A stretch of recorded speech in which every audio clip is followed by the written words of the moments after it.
outro lado, a gente tem a oportunidade de contar com as tecnologias, né? De alguma forma, a gente se juntar aqui para poder ter essa conversa.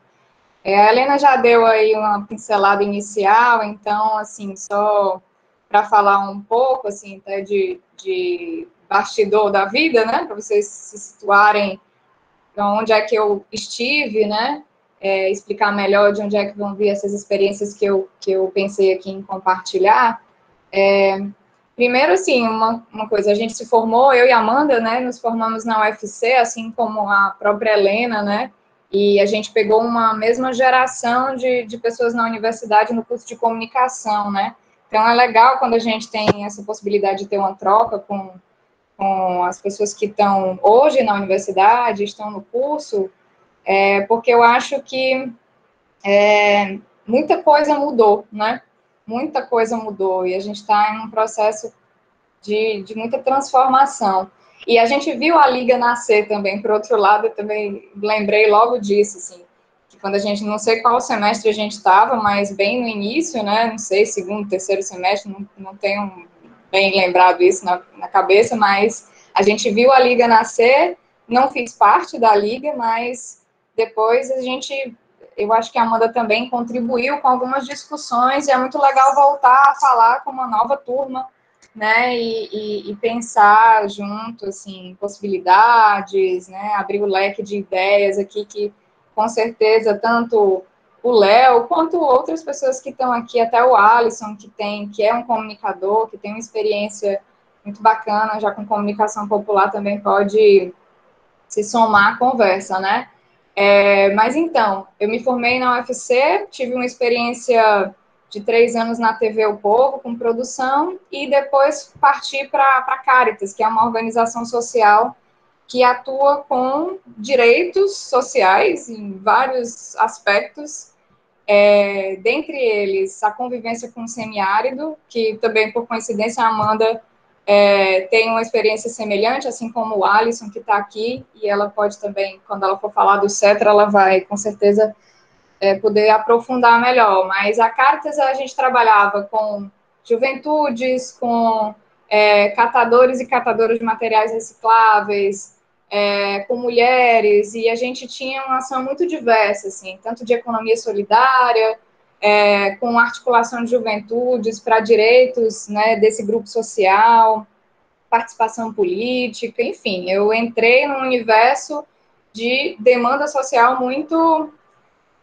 pulsante, né? E pensar a comunicação dentro dessa organização que tinha tantas demandas para apresentar para a sociedade, para, enfim, alcançar conquistas de direitos, então estava muito presente, né, no trabalho que eu passei a fazer. Não que não tivesse, assim, até é legal a gente fazer essa distinção, assim, não que não tivesse no campo do jornalismo restrito de dentro de um veículo, mas o olhar é diferente. Até como jornalista, você pode ter uma firmeza de que você está atuando no jornalismo pelo direito à comunicação, mas nem sempre o veículo vai caminhar na mesma direção, né? Então, quando você passa para uma organização social, você tem aquela necessidade do direito à comunicação como uma bandeira imprescindível, porque você precisa se comunicar com as pessoas e você não tem os espaços necessários para isso, né? Então, assim, na Caritas, tem 2 experiências que eu quero trazer através da Caritas, que aí a Helena, não sei se ela está com os materiais aí para mostrar, mas eu mandei para ela a primeira, Helena, da articulação contra os agrotóxicos, se você alcançar aí e conseguir mostrar aqui na tela do pessoal, certo? Enquanto isso, eu vou dizendo, para não tomar muito tempo, porque eu acho que eu já vou me perdendo um pouco. Mas então, a Caritas, ela se articula com outras organizações. Na verdade, movimentos sociais e o campo social todo se articula para poder ter mais força, né? Então, em 2015, mais ou menos, houve uma articulação grande entre organizações sociais que atuavam no campo rural, né? Enfim, atuavam com lutas voltadas para a agricultura, convivência com o semiárido, agroecologia, e que estavam mais diretamente afetados com o impacto dos agrotóxicos, né? Então, a gente fez uma grande articulação que envolveu comunidades mais afetadas, principalmente no Vale do Jaguaribe, movimentos sociais como o MST, que está aí no card, dá para ver o símbolo, né? O mandato do deputado estadual Renato Roseno, que já era deputado nessa época, e ele foi praticamente o único parlamentar que abriu espaço no campo legislativo para a gente poder discutir essa proposta, e outras organizações, enfim, além de pesquisadores da própria Universidade Federal do Ceará, que você vê um símbolo do Tramas, né, que é uma galera da medicina, biologia, geografia, enfim. A gente se articulou, fez uma grande articulação para que fosse impedida a pulverização de agrotóxicos. Eu acho que quem não está muito familiarizado com o tema pode ser tudo muito novo, mas era muito comum aqui no Ceará e em todo o Brasil aviões que jogam agrotóxicos nas plantações, né, do agronegócio, né, de grandes áreas rurais, enfim. E isso tinha um impacto muito grande para comunidades que ficavam ali espremidas entre essas propriedades, né? E casos de câncer, de malformação de feto, mortes, inclusive violência no campo, né? Em 2010, a gente teve um assassinato de um agricultor, uma liderança comunitária na comunidade do Tomé, lá no Vale do Jaguaribe, na Chapada do Apodi, e isso desencadeou todo um processo de luta, né, dos movimentos. E nesse período, com essa proposta de lei, a gente era como assim, a comunicação precisava trabalhar com algo concreto.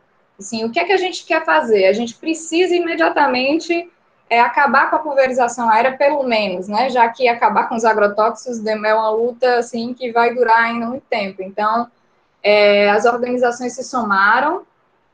A Caritas faz parte ainda do Fórum Cearense pela Vida no Semiárido e pela Articulação do Semiárido Brasileiro. Então, dentro desse fórum já tem várias organizações que se somaram, e os comunicadores de cada uma dessas organizações, como o CETRA, se somaram para produzir e pensar estratégias de comunicação, com que a gente tinha, as nossas possibilidades, né?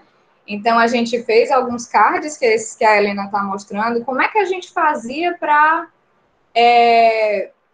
levar essa informação, que às vezes estava muito concentrado, o problema estava concentrado na zona rural, mas atingia a zona urbana sem as pessoas saberem, né? Até pouco tempo, assim, lembrem, se vocês ouviam falar do debate sobre agrotóxicos, nos grandes jornais, até passou a ser um tema, né? Passou a ser pauta de Fantástico, de Jornal Nacional, de outros veículos, né?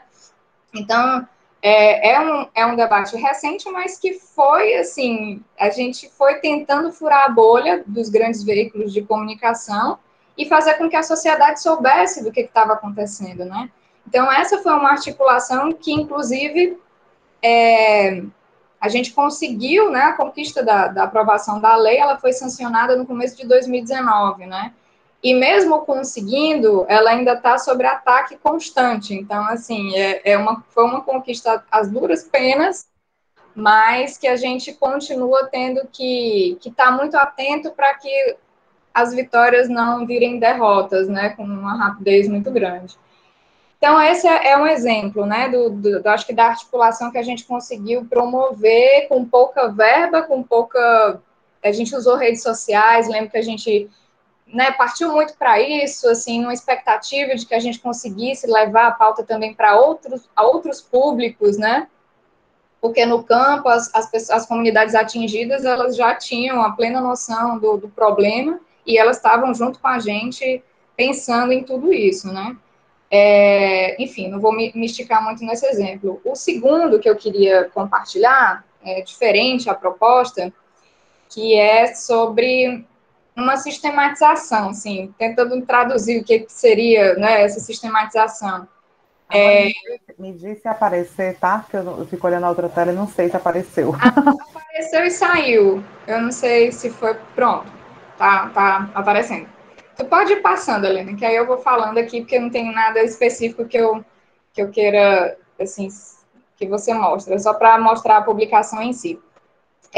Essa sistematização, só volto na capa, só para eu dizer aqui das comunidades, pronto. Essa sistematização, né, sobre a convivência com o semiárido, a gente fez em 3 comunidades rurais do Ceará, em Catingueirinha, em Sítio Contendas e Areia Branca, né, que ficam em regiões diferentes, em Sobral, Tianguá e Limoeiro, ali perto de Limoeiro do Norte, enfim, naquela região. E aí o que a gente estava propondo aqui? Que esse processo de convivência, só assim, tentando explicar também muito breve, é a forma que a gente deveria assim, lidar com a natureza, que por muito tempo os agricultores desaprenderam, porque foram incentivados pelos governos, né, e pelas grandes empresas também, de alguma forma, a criar uma produtividade que não era interessante para a própria natureza. Enfim, tipo, o semiárido desmatado, o semiárido com agrotóxico, não é o ambiente propício para que você gere vida. Então, as organizações, durante assim, mais de 20 anos, atuam chegando junto das comunidades para demonstrar que outras práticas de agricultura, de produção e de autossustentabilidade, elas podem e devem ser o caminho da vida, né? Porque os produtores plantavam, destruíam a terra, porque eram estimulados a isso pelo Estado, com o uso de agrotóxicos, sementes modificadas, enfim.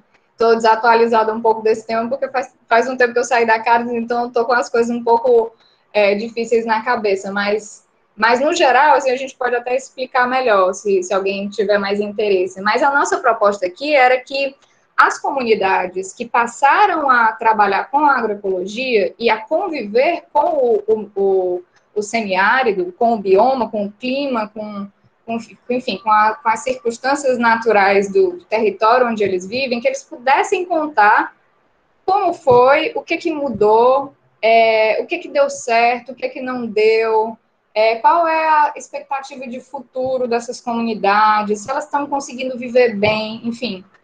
E a gente, como instituição, na época eu estava na Caritas, isso tudo poderia ter sido feito pela gente, né? Eu, comunicadora, vou entrevistar e vou ouvir o relato e vou escrever da minha própria visão sobre a coisa.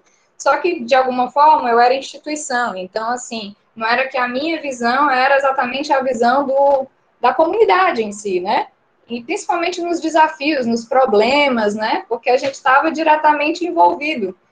E, assim, pensando muito fazendo o link com o que a Helena disse, do direito à comunicação, quando você entende que falar, né, e ser escutado, possibilitar essas ferramentas, a gente percebeu que era imprescindível que a gente pensasse em algo do tipo, que as próprias comunidades contassem essas histórias, porque a gente já tinha vários materiais de comunicação que ajudavam a contar a história, mas não a partir deles mesmo. Então, a gente fez oficinas, né? Oficinas de 2 dias, a gente juntou essas comunidades, a gente não podia fazer em todas as comunidades que a ASA, que a Caritas atua, então a gente fez essa proposta para 3 comunidades, e durante 2 dias a gente trabalhou com história oral, com música, com pintura, com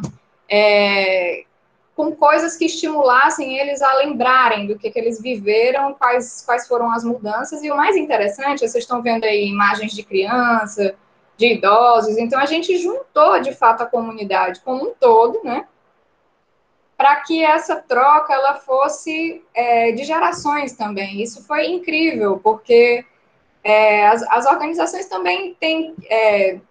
às vezes tem modelos, estratégias, né, por conta dos projetos, que pensam em atividades muito específicas, assim, vamos trabalhar com um grupo de mulheres sobre tal tema. E a gente sentiu falta de poder fazer sabe, vamos fazer uma roda aqui e vamos juntar todo mundo para ver o que é que as novas gerações entendem sobre esse processo, porque quando você vive, nem sempre você para refletir sobre o que você vive, e a sistematização tinha exatamente essa ideia, refletir sobre o que você viveu e poder fazer isso em coletivo, né? E aí, a partir desses dias, né, de encontro, a gente gravou toda a conversa, transcreveu e fez o texto, porque, enfim, a gente não conseguia isso, aí a parte dos processos, né? Eu fiz o trabalho de condensar todas essas informações, mas eu tentei ter o cuidado de narrar como se fosse a própria comunidade, porque de fato foi, né? Era mais como uma organização de tudo que foi colocado ali. E a experiência foi incrível, assim, não precisou de muita grana, né? Assim, era uma coisa que as comunidades podiam fazer por conta própria, até certo ponto, e que trabalham com tanta coisa importante para o direito à comunicação, a memória, né, a compreensão sobre os direitos, sobre política, sobre vida, sobre tudo, né, sobre condições de existência. Então, veio tudo nessa conversa, foi muito legal. E aí, esse material está ainda... Eu não estou mais na Caritas, né, já faz... quase 2 anos que eu saí da Caritas, mas a gente concluiu esse processo, fizemos vídeos e entregamos vários dos materiais que a gente fez na hora, ficaram para a comunidade, como esse painel, assim, eles desenharam antes e depois, enfim, a gente tentou fazer de uma forma que era, assim, trabalhar com a comunicação, com as ferramentas de comunicação que a gente podia utilizar ali na hora, né? E aí, eu acho que é isso, assim, sobre essa experiência. Aí, assim, saindo agora da Caritas e do semiárido, dessas duas experiências que estão mais ligadas ao semiárido, eu venho para a rádio universitária, né? E eu acho que é bom poder falar também da rádio, porque já é um outro lugar de trabalho, mas que é uma rádio pública, né, da universidade, e que também tem sua missão, né, o acesso à informação, o debate amplo de ideias, de tratar de temas que os veículos comerciais nem sempre têm interesse. Então, cabe aos veículos públicos, né, ser um espaço aberto de debate, de diálogo, de interação com a sociedade. E aí, uma experiência mais recente, Helena, tu dá conta aí do tanto que eu estou falando, pelo Já amor de está com 20 minutinhos, pode ir concluindo. Deus. Ai, Mas meu esse Deus. estava tão bonito. Ai, meu Deus. Eu falo demais. Aí, depois pronto, eu vou só falar dessa da rádio e depois a gente conversa, porque eu também estou curiosa para ouvir o pessoal. Na rádio universitária, recentemente, a gente está em 2021, né? Tá até difícil de pensar nos anos. Em 2019, quando a gente encerrou o ano, a gente pensou numa produção especial para 2020 sobre o SUS. E, né, por coincidência infeliz, em 2020 a gente teve a pandemia, né? E aí a gente fez um radiodocumentário sobre o Sistema Único de Saúde, no momento que a gente viu que era ainda mais imprescindível falar, tanto é que todos os veículos de comunicação, né, pautaram o SUS e colocaram saúde como, né, como o tema a ser discutido, e como fez falta, né, a gente falar mais sobre o SUS antes, enfim. E aí a gente teve essa experiência na rádio universitária, que eu coordenei essa produção, e, assim, só para dar um exemplo de como que em diferentes espaços a gente pode e deve levar o direito à comunicação muito a sério, né, no exercício tanto do jornalismo quanto, enfim, de onde estivermos atuando como comunicadores, né. E esse radiodocumentário, ele foi feito em 5 episódios, que inclusive está na internet, até ia comentar, assim, que se vocês quiserem ouvir, tem o site da Rádio Universitária, radiouniversitariafm.com.br, mas esse radiodocumentário do SUS, eu posso até botar os links depois, quando eu parar de falar aqui. Ele está no SoundCloud, está nos agregadores de podcast, né, Spotify, Deezer e tudo.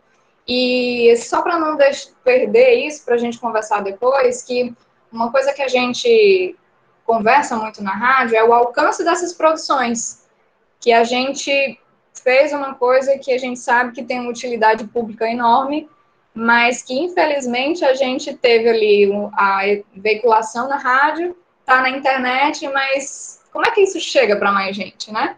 Como é que a gente não fica só num espaço digital que está cada vez mais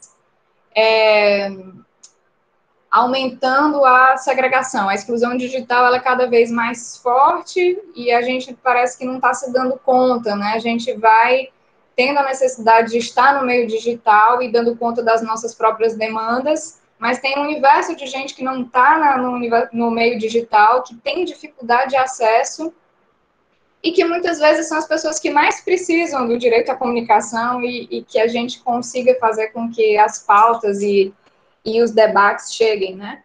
Enfim, mas deixo aí para a gente conversar mais, que eu sabia que eu ia esticar aqui a baladeira. Foi mal, Helena. Que nada, foi ótimo. Tava com saudade de lhe ouvir também. Já passo direto para Amanda Sampaio. Partilha a sua experiência também, Amanda. Bem-vinda. Obrigada, Helena. Boa tarde. Raquelita, o povo estava perguntando se esse material está disponível, a publicação, em algum canto. Pois é, eu tenho que pedir aqui o link para o povo da Caritas. Aí depois peça para socializar aqui. Helena... Na vida é AD, né? Você faz 3 coisas ao mesmo tempo, aí tu pede no WhatsApp. Helena, tu pode passar para o povo por e-mail, se tu puder. Sim, vou colocar aqui na lista. Foi mal não ter respondido, gente. Então, meu povo, boa tarde. Como a Helena disse, eu sou a Amanda Sampaio. Eu e a Raquel somos da mesma turma, né? Inclusive, né? A gente se formou junta mesmo. Entramos juntos, terminamos juntos, somos da mesma turma. E primeiro eu queria agradecer a Helena, sempre é uma grande alegria voltar, né, para a UFC e contribuir de alguma forma. Eu acho que a gente, né, se formou na universidade pública e interessante era passar o resto da nossa vida, né, devolvendo de alguma forma, contribuindo, né, tendo uma referência social. Nesse período de pandemia eu já tive a oportunidade de participar de uma disciplina também de jornalismo no terceiro setor, com o Pedro. Acho que o professor, não sei se alguém aqui estava lá, também para fazer um debate sobre o terceiro setor. E, enfim, estou muito feliz de estar aqui hoje. Eu vou pegar os ganchos aí da Raquel, porque ela já entrou em várias coisas muito interessantes e muito legal. A Helena, no começo, falou, né, de direito à comunicação, então não vou me ater especificamente nesse tema, né, que a Helena é rainha nisso, e já fez uma abertura aí maravilhosa. E eu queria falar um pouquinho só da minha experiência, como a Raquel trouxe também, né? Eu sou formada pela UFC, eu estagiei na rádio universitária e no Extinto Catavento, que era uma organização da sociedade civil, que o Edgar, inclusive, talvez tenha sido, né, professor de vocês, o Edgar fazia parte. Eu e a Raquelzinha, além de nos formarmos juntas, né, nós militamos no movimento estudantil também, então a gente, né, tem essa trajetória dentro da universidade. E posso dizer também que um encontro que eu tive na universidade, antes dela, mas que me abriu muito para esse caminho, foram os movimentos sociais, né? Eu tive muito contato com o MST, também no período da universidade, enfim, com várias disciplinas na história também, então me abriu outras possibilidades e outros horizontes, assim, de mundo. Eu trabalho no... A Helena falou 8 anos. Eu, esse ano, faço 8 anos que trabalho no CETRA. Quando ela falou disso, ela trocou só a pessoa. Esse ano faz 8 anos que eu trabalho no CETRA. O CETRA é uma organização da sociedade civil que esse ano está completando 40 anos. Eu ia botar o cronômetro e esqueci, gente. Esse ano o CETRA está completando 40 anos. É uma organização que surge muito com a questão do direito à terra, especificamente, né, assessorando agricultores e agricultoras nessa questão do direito à terra. Passa por uma trajetória, continua trabalhando com essa questão da terra, mas trabalha também hoje em dia com agroecologia, convivência com semiárido, com povos tradicionais, né, povos indígenas, quilombolas. Tem um modo de trabalho muito parecido com o da Caritas também. E no CETRA, eu nunca quis, assim, eu admiro o trabalho, tenho vários amigos que trabalham em redação, mas eu nunca quis muito essa coisa de trabalhar em redação, né? Eu sabia quando estava mais no fim da universidade que eu queria trabalhar mais com a comunicação que tivesse mais a ver com o que eu acreditasse, assim. Claro que a trincheira da redação, ela é importantíssima, né? Ter profissionais excelentes dentro da redação, mesmo que o jornal não pense exatamente o que a gente pensa, né, na visão de mundo, mas é importante estar lá também, mas não era o meu lugar. Eu acho que a gente tem que estar em vários lugares ocupando para poder fazer várias frentes. E esse tema da comunicação é um tema caro para o terceiro setor, né? Claro, nem todo o terceiro setor e nem todos os movimentos entendem a comunicação como uma estratégia, mas os que entendem, muitos entendem, ela é fundamental. A comunicação ela é vista como uma estratégia mesmo, é um pilar fundamental. No CETRA, por exemplo, comunicação é uma linha estratégica de atuação do CETRA, né? Está lá estatutariamente, enfim, como no plano de atuação hoje em dia. O CETRA faz parte de uma rede, que a Raquel falou também, que se chama ASA, Articulação Semiárido Brasileiro, que sempre deu muita força e luz a essa questão da comunicação, né, principalmente da comunicação popular.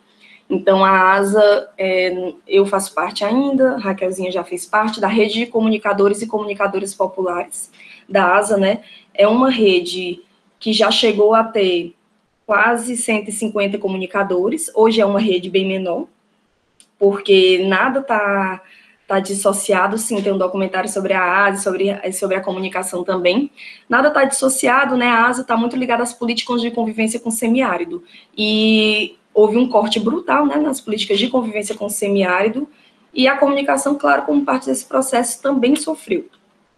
Então, mas a comunicação sempre foi uma estratégia dessa rede de comunicadores e comunicadoras. Qual era o grande feito dela, né? Não era dar voz. O nosso intuito nunca foi dar voz, porque eu estava até conversando isso com a Helena antes, porque as pessoas têm voz, elas têm suas vozes, enfim, se movimentam, se comunicam, mas era visibilizar alguns processos e potencialidades no semiárido. O nosso estado, o Ceará, por exemplo, é quase todo semiárido. O Ceará é quase todo região semiárida. E um elemento central, né, para a ASA, na comunicação da ASA, é a sistematização de experiência, que é exatamente esse material que a Raquel trouxe, por isso eu acho que é um gancho já bem bacana, é um material de sistematização de experiência, né, que não é simplesmente, entre aspas, né, uma reportagem. É algo, né, a sistematização de experiência, ela pode ser assim, eu estou escutando e eu estou escrevendo sobre aquilo, pode ser literalmente, a entrevista, ela pode ser feita em vídeo, ela pode ser feita através de foto, mas é a história daquela comunidade, né, sendo colocada pela própria comunidade, ou a história da família, uma história que possa visibilizar as potencialidades, né, do semiárido. E a ASA sempre trabalhou, porque quando a gente pensa em Nordeste, pelo menos para o Sul e Sudeste, né? Se você botar no Google Nordeste, as primeiras imagens que vão aparecer é de seca, chão rachado, gado morrendo. Então, a comunicação sempre surgiu como uma estratégia para mudar essa forma de ver o semiárido, né? A gente não queria que o semiárido fosse assim. Isso existe? Existe. Mas a gente sabe que a seca é um fenômeno natural e ela não pode ser combatida. A gente tem que conviver com ela, por isso a convivência com o semiárido, né, e a publicação que a Raquel trouxe, eu quero ser feliz no semiárido, né, Raquel? Era assim? É que é isso, então a comunicação da ASA, né, sempre foi muito numa perspectiva de anúncio também, de denúncia, mas também de anúncio. É possível ser feliz no semiárido. Era importante que as pessoas tivessem essa opção, né? É possível ser feliz no semiárido. Mas para ser feliz no semiárido, a gente precisa ter acesso a políticas públicas, ter acesso a milhões de coisas, né? A educação no campo. A Alisson está aqui, é da EFA, né? De uma escola de família agrícola. Depois ele pode trazer um pouquinho desse, quando a gente abrir o debate. Então, era importante, a comunicação funciona como uma estratégia para a convivência com o semiárido. A gente queria trazer um semiárido de anúncio, mostrar que o semiárido é belo, mostrar que o semiárido tem experiências exitosas. A cisterna de primeira água, a cisterna é uma tecnologia social de captação de água da chuva, porque veja só, pense, existem um programa, enfim, que veio pela ASA, que era 1 milhão de cisternas, que são a cisterna de primeira água. Para que existe essa cisterna? É água de beber, é água de primeira água. Qual é a primeira água? Beber e para higiene pessoal, né? Água, enfim, para escovar os dentes e beber. Principalmente beber, água da chuva. Imagine o que seria, nessa pandemia, no Ceará, as famílias que não têm água. Imagine a principal coisa para a gente combater a pandemia, além de usar máscara e aglomerar, é poder lavar as mãos. Imagine você não ter água. E onde não tem água, não me diga que vai ter álcool 70%, porque não terá, né? Essa coisa do álcool. Então, assim, o acesso à água é muito central. Quem vive sem água? Ninguém. E para a gente que está na cidade e tem água encanada, abrir a torneira, muitas vezes a gente não pensa nisso, né? Então, a cisterna de primeira água, ela foi uma invenção de um agricultor. Ela foi uma invenção de um agricultor, então, e é uma tecnologia hoje em dia que ela está sendo exportada num bom sentido, ela está sendo compartilhada, inclusive, com outras regiões semiáridas do mundo. Eu faço parte, por dentro do CETRA também, de uma rede que chama Plataforma Semiáridos da América Latina. Então, é uma experiência que está sendo compartilhada nos semiáridos, na Argentina, na Venezuela, na Guatemala, em El Salvador. Então, o mundo inteiro tem regiões semiáridas. E o semiárido brasileiro é um semiárido que dá muito exemplo nesse sentido, né? Então, a comunicação, ela vem como estratégia de mostrar isso. Um semiárido de potencialidades, um semiárido belo, um semiárido onde as pessoas são felizes e podem fazer tudo que se faz em qualquer outro canto. E contar essas histórias é muito importante. A sistematização de experiência, ela é um instrumento de autonomia, inclusive, das famílias, porque a maior parte é feita em papel, né? É um boletim de sistematização. Esse que a Raquel mostrou é uma cartilha, né? Um livro, uma coisa um pouco maior. Mas, geralmente, uma parte fica para a organização, para distribuir, e a maior parte fica para a família, né? Para a comunidade. Então, essa família, quando ela vai para a feira agroecológica ou viaja para um encontro, ela leva a experiência dela para distribuir, para mostrar, e isso gera um empoderamento, já que essa palavra está tão na moda, gera um empoderamento, né, na família muito grande. É que você ter sua experiência reconhecida, né, contada e reconhecida, também é algo muito importante. De centralidade, assim, da ASA, eu sei que é muito elemento. Quando eu entrei no CETRA, eu me lembro que eu fiquei louquíssima, porque são muitas coisas novas, né, para quem está na cidade, a gente não tem tanto costume de estar nessa conexão campo-cidade, mas ela é fundamental, né, porque se o campo não planta, a cidade não janta. E isso a Raquelzinha até trouxe essa ideia, não falando exatamente, mas essa ideia antes, e essa junção, né, é fundamental. E com essa perspectiva de trabalho de comunicação da ASA, que a ASA é formada por várias organizações como o CETRA, como a Caritas, que integram, né, essa articulação, então isso tem uma potência muito grande. Hoje em dia a ASA construiu um referencial mesmo de comunicação, né, de pautar e ser pautado também pela mídia tradicional, mas principalmente de fazer a comunicação a partir da população, né, a partir da organização comunitária, a partir dos povos e comunidades tradicionais. E uma coisa que eu estava conversando com a Helena, até antes, eu queria muito trazer assim para vocês, quando eu entrei e comecei a trabalhar no CETRA, esse ano faz 8 anos, não existia essa voracidade de rede social, né?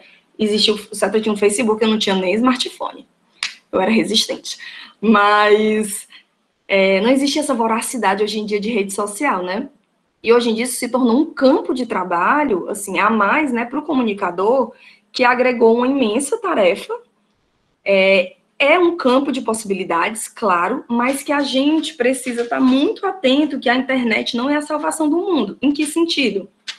No sentido de que, como a Raquel trouxe, né, a exclusão digital, ela é imensa ainda. Gente, nós estamos em Fortaleza, uma cidade grande. Quando chove, a internet já não presta esse negócio todo. Imagine como é essa internet que chega no campo. Qual é a quantidade de internet que chega no campo, né? Todo mundo tem acesso à internet, e quando tem, que tipo de acesso é esse, né? Por exemplo, no nosso caso, a juventude tem Instagram, que é uma grande rede social que bomba muito, né? Mas é muito mais acessado o Facebook, hoje em dia ainda, do que o Instagram. Quando a gente quer comunicar no campo, a nossa live geralmente não é no Instagram, é no Facebook. E a estratégia do boletim via WhatsApp é muito forte para a gente também, porque às vezes o pacote de dados que a pessoa tem só dá para ela acessar o WhatsApp. Então, assim, o que eu queria trazer em relação a essa internet, a gente precisa pensar nisso também, né? A internet é massa, a gente tem que se articular por ela, fazer coisas incríveis, ela é imprescindível hoje em dia, mas ela não é a base, porque a base, essa comunicação só acontece, a comunicação popular, e eu vou dar exemplos aqui depois de outros processos de comunicação feitos pelas próprias comunidades, ela só acontece a partir da organização popular. Olha o meu gato aqui atrás, gente, querendo participar. ela só acontece através da organização popular, da organização comunitária, né? Se não tiver organização popular, se não tiver organização comunitária, vai ser uma comunicação fraca, porque tem a ver com isso, né? Se a nossa internet for derrubada, se a nossa internet for cortada, as manipulações que existem através da internet, né, o tanto de fake news que a gente recebe, enfim, até pessoas esclarecidas caem nelas de vez em quando. Então, a comunicação popular está muito pautada numa organização popular forte, né? Ela funciona a partir disso e funciona com muito mais potência a partir dessa perspectiva. No CETRA, a gente tem uma experiência também, nós trabalhamos com povos indígenas e a gente trabalha muito com o povo Tremembé da Barra do Mundaú, que é em Itapipoca. E a gente realizou um projeto há pouco tempo, onde a gente realizou uma formação com a juventude, voltada para a juventude indígena, uma formação em arte e comunicação, onde os jovens eram uma formação longa, de quase um ano, com módulos variados, de teatro, fotografia, rádio, várias coisas mescladas. Óbvio que nem todo mundo se interessa, é importante quando a gente vai fazer o trabalho, né? Claro, a gente tenta sensibilizar todo mundo, mas nem todo mundo quer trabalhar com comunicação, às vezes você quer trabalhar com outra coisa. Mas desse processo, a gente saiu com um ganho muito positivo, que é, hoje em dia, o Tremembé tem um Instagram próprio, criado por eles, já incentivado por esse processo, mas criado por eles, onde eles criam o próprio conteúdo e divulgam tudo o que acontece nas aldeias, né, na terra indígena, através da perspectiva deles. E hoje em dia eles têm uma rede de apoio muito maior, né, o Instagram deles é tremembé_da_barra. É uma área de disputa, né, o litoral cearense, assim como todo o litoral nordestino, mas o litoral cearense, ele é uma área de disputa com especulação imobiliária muito forte. Então, a terra dos Tremembé, o tamanho dela é 3.580 hectares, e queriam construir um resort espanhol em 3.500 hectares da terra. E não foi construído, não foi por outra coisa, porque há muitos anos, 2011, o governador na época era o Cid. Não tinha nem energia elétrica nos Tremembé, nem água encanada, e o governador na época era o Cid, chegou a ir lá e dizer, olha, vamos negociar aqui para vocês saírem, vocês ficarem aqui, vocês não vão ter nada. E eles bateram o pé pela organização deles e disseram, não, a gente vai permanecer. A gente vai permanecer. E hoje em dia o processo, o Ceará tem mais de 14 povos indígenas, né? E só tem uma terra plenamente demarcada, né? Com o processo de demarcação finalizado, homologado. Fora essa, que são os Tremembé do Córrego do João Pereira, que é em outro município, a terra que está em processo mais avançado é a dos Tremembé da Barra do Mundaú. Para quem não ia ter nada, conseguiram muita coisa, não foi? Fruto da organização popular deles. Então, é uma experiência de etnomídia, que é um outro tema, inclusive, que a gente trabalhou com ele, né? Que é a comunicação feita, né? Pelos próprios povos tradicionais, né? Muito bacana, porque vocês podem acompanhar todos os rituais, as contações de histórias, as festas que eles têm, as culturas. Eles estão fazendo agora um inventário da cultura do povo Tremembé. Então, é um exemplo muito positivo que eu tenho para trazer para vocês de comunicação popular feito pelo próprio povo, né, pela própria comunidade. Um outro exemplo bacana que eu queria compartilhar com vocês é um Instagram também, hoje em dia tem Instagram e Facebook, que chama Ororubá Filmes. Depois eu posso colocar aqui para vocês no chat. Também é de povo indígena, é dos Chucuru de Ororubá, que são de Pesqueira, em Pernambuco. Eles fazem não só redes sociais, mas eles fazem filmes, de fato. Então, assim, eles fazem filmes, eles têm toda uma comunicação que também é feita pela juventude do povo Chucuru de Ororubá. Então, o povo Chucuru, eles entenderam, né, assim como os Tremembé, que a comunicação é uma estratégia central, que nem sempre dá para ficar esperando ou tentando pautar a grande imprensa para poder ser ouvido, para poder ser escutado, e para além disso, né, queremos contar a nossa própria versão. Porque, às vezes, você dá uma entrevista, né, e a pessoa conta, às vezes, um pouco diferente do que você disse, né?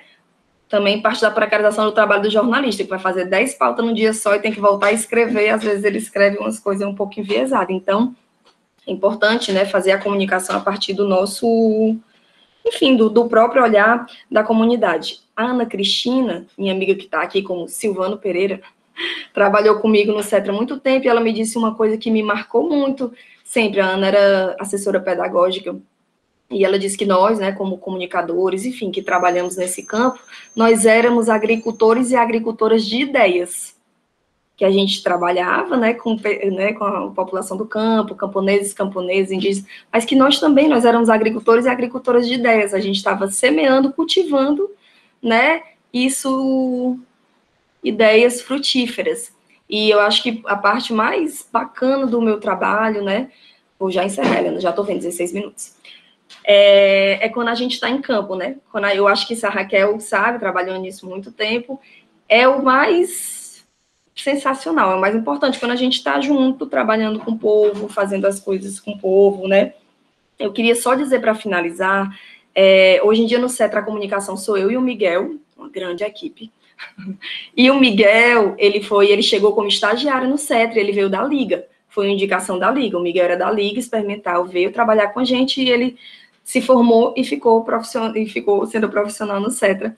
Somos eu e ele. E que eu acho que o momento da universidade, gente, da Liga Experimental, é o grande momento de fazer as coisas fora da caixa. Porque na hora que a gente for para o mercado de trabalho, às vezes dá para fazer uma coisa diferente e às vezes a gente tenta e não consegue porque é cerceado, né? Tem uma relação de trabalho, enfim, principalmente para quem trabalha em cantos mais formais.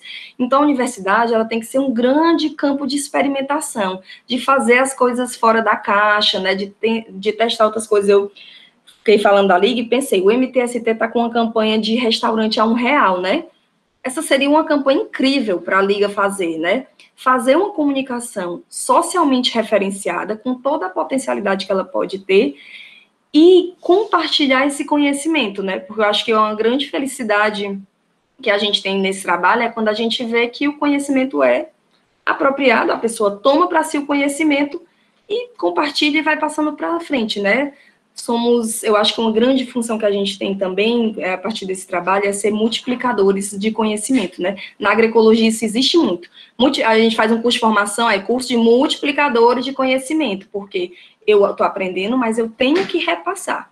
Então, eu acho que quando a gente vai numa comunidade, faz um curso de formação e vê esses frutos, isso é o grande fruto do nosso trabalho, assim, eu acho que é uma grande recompensa mesmo de trabalhar com comunicação popular.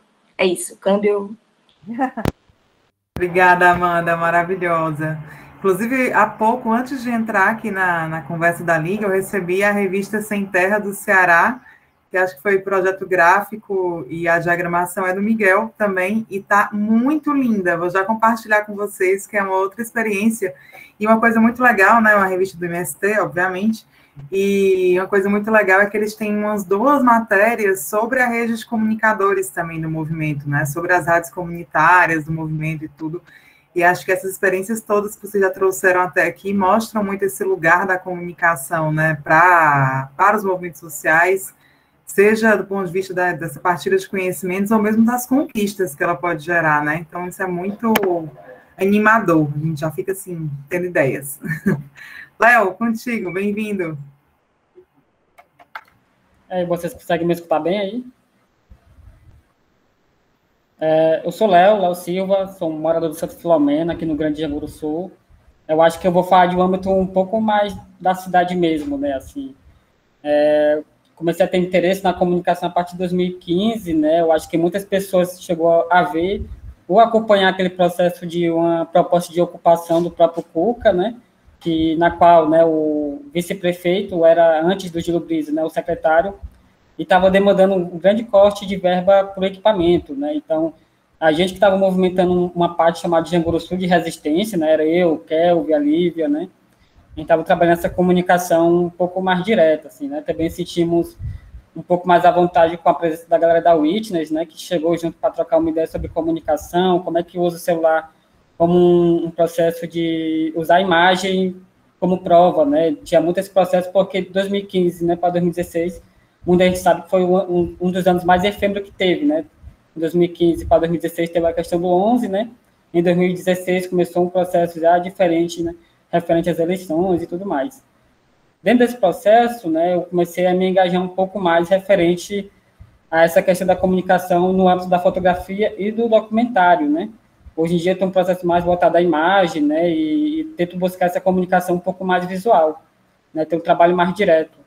Né, eu falo nessa questão no sentido que 2015, 2016 me colocou no âmbito de entender que existe uma comunicação mais direta para algumas pessoas, para alguns espaços, né, assim como você constrói um podcast, você cria um persona ali que você pensa qual vai ser seu público-alvo, né, é o mesmo processo da gente, né, então que a gente está falando com a comunidade, com o bairro que ali está procurando entender esse processo. Então, no meu, era mais nessa questão de entender que, tipo, existem as políticas públicas que tem nos nossos bairros, que não chega a todo mundo, né, hoje eu moro no Santa Filomena, né, desde que eu nasci, na verdade, mas o Cuca não chega até a mim no sentido do espaço, né, porque tem a distância, né, e hoje nem todo mundo pode transitar devido, né, a grandes problemas territoriais, né, mas dentro desse processo, né, em 2015 para 2016, a gente tem esse processo de efemeridade muito grande, né, porque 2016 também foi ocupações de escola, né, então era uma coisa atrás da outra, assim, para quem acompanhou aquele processo, né, de estar com os estudantes, né, a gente acompanhou uma das escolas aqui no Grande Janguru Sul, né, que é uma escola no Palmeiras, que era o Aldacir Barbosa, né, estávamos ali não só enquanto comunicadores, mas estávamos também facilitando oficina de fotografia, de audiovisual, coisas que a gente tinha acabado de aprender, a gente já estava repassando, então tudo isso aí engajava em um processo da gente entender um processo do que a gente queria com essa gente, né, com a gente no sentido do que a gente quer, né, eu vou até botar uma página aqui no instante, compartilhar uma tela. Tá aparecendo para vocês aí? Tá. Então, a gente tem um exemplo, né? Eu tô aqui na parte de Janguru Sul de Resistência. Hoje em dia, não tem toda aquela equipe que tinha antigamente, né? Que era eu, Thiago, Kelvin, Lívia, né? E tinha mais outros integrantes que estavam acompanhando o processo mais de uma luta ali voltada ao Cuca, né? Nesse processo dos cortes, de buscar algumas melhorias, né? Porque, não sei se vocês sabem, né? O Cuca de Janguru Sul é sempre o mais esquecido, assim, né? Hoje tem o Cuca do José Walter também, né, mas ele é super importante, necessário, mas ainda acaba, né, deixando o Cuca do Janguru Sul excluído, assim. Hoje em dia, eu não sei muito como é que está, porque no meu âmbito de trabalho, eu estou focando muito na minha comunidade, né, que é o Santa Filomena, então estou tentando focar em todas as minhas questões para bandas de cá. Né, então, essas páginas que a gente foi criando nessa época foi de comunicar o que acontecia, não só referente ao espaço público, né, que nesse caso era o Cuca, mas também de fazer umas divulgações da comunidade, né? Então, a gente tem uma divulgação do Sarau da B1, né, que em 2015 começou a ocupar a praça, né, da Boulevard, e também a divulgar outras coisas que estavam acontecendo no bairro, né? Por exemplo, a Quebra, né, que é um grupo do Dali, do Jadson, né? E assim adiante. Né? Dentro desse processo, a gente construiu também um coletivo, né, chamado Tentalize, que a ideia era de migrar um pouco com essa ideia do tentar realizar, né? A gente que tem muita pouca verba, que não tem tanto investimento, a gente meio que tem que se desenrolar para conseguir todo o material que nós temos, né? Então, o Tentaliza era um grupo de quatro jovens, né? Que é eu, Luciana, Thiago, Laura e Eduardo, sim, na verdade. Nós tentávamos trabalhar uma comunicação comunitária, mas também uma questão de educomunicação, né? Educomunicação no sentido da gente estar repassando para a nossa comunidade através de oficina, né? De uma troca de ideia, um pouco mais sobre fotografia e audiovisual, mas também trazendo um pouco dos direitos humanos, né? Então, a gente estava sempre nesse diálogo, isso tudo acontecendo no mesmo tempo, assim, né? 2015, 2016, né? E entrando para 2017, né? A gente não tinha equipamento nenhum, todos os equipamentos que nós começamos a ter, né? Foi uma parceria que nós teve diretamente com a própria Nigéria, né? Todo mundo aqui eu acho que conhece, né? Eles que emprestavam equipamento para a gente na época, né? As primeiras produções foram com equipamentos deles, então a gente começava a ter ali um processo de poder acompanhar com as atividades, né? A gente tem, por exemplo, né, a gente acompanhou tanta marcha da periferia, né, acompanhou tantos movimentos sociais, né, e em 2017, né, a gente começou a focar em um processo de produção em documentários, né. Então, no caso desse vídeo, né, referente à marcha da periferia que aconteceu em 2018, né, que estava a mãe da menina, que eu não lembro o nome dela agora, né, que ela estava lá na praça e tal. É a Sandra. Isso, a Sandra. Né? E também, só colocar aqui, e também focar um pouco nessa questão de documentário, de buscar umas narrativas mais voltadas para a gente, né? Então, a gente conseguiu produzir rotinas, né, que conta a história de 3 vendedores ambulantes, né, que ocupava ali antigamente a antiga Praça do Coca de Jaguaruçu, né, que hoje não ocupa mais porque tem uma torre de insegurança lá, né, as pessoas dizem que é insegurança porque mesmo estando lá não conseguiu garantir uma segurança própria para o local, né, e a gente busca essa questão de trazer no nosso documentário algo mais real da gente mesmo, né, uma história nossa, né, contado pela galera que está ao nosso lado, né, que está ali em algum meio, em algum processo junto com a gente, né. No caso, no das ocupações, a gente também estava documentando, né, ia sair o documentário, mas no dia que eu ia apresentar o filme para a galera, o que foi assaltado, e a única coisa que tinha na bolsa era o HD, então acabei perdendo o único material que tinha daquela época, né, mas foi o processo que a gente foi culminando, né, em 2015 mesmo a gente teve um processo com a Witness que foi muito massa, aí com o Raul Santiago, né, com o Vitor Elégua, né, e a gente estava em um processo de construção de água nacional, então hoje nós temos uma parceria muito grande com essa galera, né, o Vitor, ele, por exemplo, ele faz parte da Bombozilla, né, que é uma construção voltada para cinema na América Latina, né, e é voltado, né, a cinema dos direitos humanos, né, então são filmes que têm essas pautas, né, todas essas pautas que foram faladas aqui tem lá, no caso, né, então, mas tudo dentro desse processo, né, foi uma busca de uma comunicação, de entender como é que a gente vê um processo de imagem mais voltado para a gente, né, e aprendendo isso sempre com o próximo, né, com um processo de alta escuta, né. Mas dentro desse processo também, né, aqui no Santa Filomena, por exemplo, a gente está tentando construir uma espécie de jornal, né, que a gente começou, na verdade, durante a pandemia. Só que durante a pandemia, né, a gente não conseguiu se articular tanto até para fazer os impressos, né, e tal, porque a gente não podia se movimentar tanto. Então, a gente fez um lançamento virtual, né, com a proposta de apresentar a ideia e de mostrar algumas questões que a gente já vinha acompanhando, né. Hoje eu acompanho 2 grupos, né, de esporte, né, que não são só esporte, mas discutem um pouco sobre os direitos na comunidade, né, sobre o acesso a ter uma vida melhor e tudo mais, mas que eles tentam migrar ali um pouco no processo de entender que eles são o que faz a comunidade, né. Então, a gente acompanha os Meninos de Deus, né, não sei se alguém chegou a conhecer há um dia, há um tempo. Os Meninos de Deus é um grupo de futebol aqui no Santa Filomena que começou em 2006 para 2008, onde aqui existia uma grande violência, assim, estava muito nítido as questões que estavam acontecendo, né. E o grupo foi um dos meus que surgiu e que conseguiu apaziguar um pouco essa questão da violência, né, assim. Teve muitas perdas também, mas teve muita gente, galera, que escapou e hoje são voluntários nos times, né, então a gente está em busca dessas histórias, né. É uma história que a gente vivenciou, que a gente viu de perto, mas que a gente entende que se não for a gente fazendo, né, a gente não vai ter pessoas que vai chegar e fazer pela gente, assim. Então, essa busca de aprender, de entender essas questões é de uma inquietação da gente mesmo, assim, poxa, se não for nós, não vai ser ninguém não, né? Então, a gente tem tentado criar, mesmo não tendo a experiência, por exemplo, né? Eu acredito que muitos dos alunos que tem aqui já passou por experiências, eu estou tendo aula sobre essas questões, até de diagramação, de entender um pouco sobre imagem, sobre essas questões, e nós estamos aprendendo na tora, assim, né? Foi como eu disse uma vez numa aula que eu fui participar na FANOL, né? E a galera estava pensando sobre esse processo de como é que era lidado com as famílias, com a galera daqui e tal, como é que faz essas pontes, né? E tem toda uma ligação da gente estar diretamente ligado com a comunidade, né? Não é à toa que todos os meus trabalhos também, assim, o artístico, né, tudo voltado para a comunidade, de entender que aqui existe uma história, né? A gente tem uma questão da Chimamanda que fala, né, o perigo da história única, né? Então a gente entende que não existe apenas uma única história de uma pessoa ou de um lugar, né? Quantas histórias esses espaços têm, né? Então, se a gente não escreve pela gente, né, essa história, né, que traga um pouco mais do real, mesmo sabendo que ela é fragmentada por diversas outras falas, né, a gente sabe que for uma pessoa de fora escrevendo, vai vir totalmente distorcido, né, ou um pouco diferente, né. Então, a gente vai buscando esse entendimento, nessa comunicação. Né. Hoje em dia, eu trabalho mais nessa área de documentar, né, tanto na imagem, né, na fotografia, mas também no audiovisual, mas também, principalmente, trabalhando com educomunicação. Né. Esses dias, a gente terminou um trabalho. Deixa eu botar aqui por isso.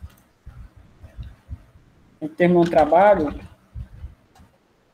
é um pouco voltada para a questão de homenagear pessoas que faz parte dessa história, né? Dessa história, de entender que essas pessoas são importantes para o local e principalmente para a gente, né? Então, a gente lançou aí uma espécie de projeto que a gente colocou até como sem nome, mas de entender que as pessoas não entendem que... A gente mesmo não tem esse processo de reconhecer, às vezes, o espaço, né? Então, a gente tinha momentos que dizia que esse local era outro, né? Para não ter aquele processo de de ser taxado por alguma coisa e tal, né? Porque na época existia uma questão de violência muito grande pregada pela mídia tradicional, né? Então a gente buscava outro meio de burlar isso, né? Só que hoje em dia a gente tem uma questão de reconhecimento, né, e de valorização pelo espaço. Então a gente meio que buscar essa história a partir desse projeto, né? Que é o Projeto Sem Nome. Ele é um projeto, né? No caso está virtual, mas ele tem uns impressos que está rodando na comunidade. Mas a ideia é de mostrar a valorização dessas pessoas, assim, que fizeram parte dessas lutas, né?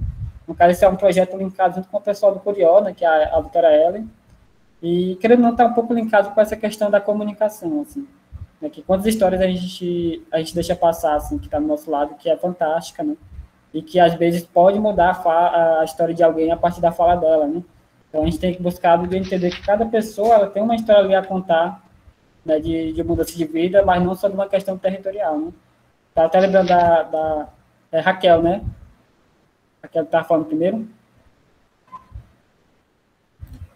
Eu lembro que eu conheci ali em algum dos espaços que eu estive, né, na questão de direito da cidade, né, que eu acompanhava os processos, né, e também já fui na Caritas uma vez e tal.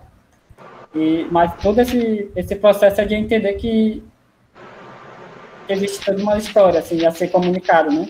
Então a gente está em busca atualmente estamos em busca disso, né.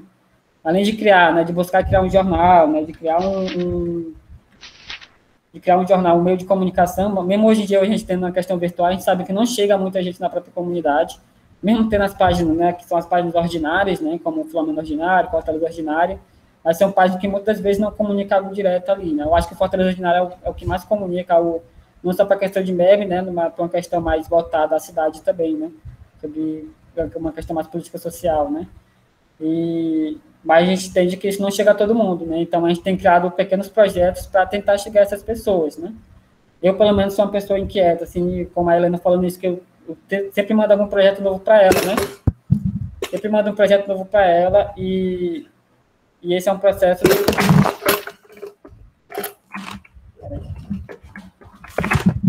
Tá tudo bem, Léo? Falando coisa. E a mesa balançou, eu tô com a mesa aqui que... De boa. Mas é isso, assim, a nossa ideia é de buscar essas histórias, de entender esses processos a partir da gente mesmo, assim, porque se não for o Léo daqui, não vai ser outra pessoa que vai chegar e escrever uma história do local, a não ser por outros interesses, né, assim. A gente sabe muito bem disso, que existem pessoas que vêm para o local e às vezes criam uma história, criam algo que às vezes é extraordinário, mas que não faz sentido com o espaço, né, assim. Então, a nossa luta e a nossa busca é isso, assim, dessa história, né?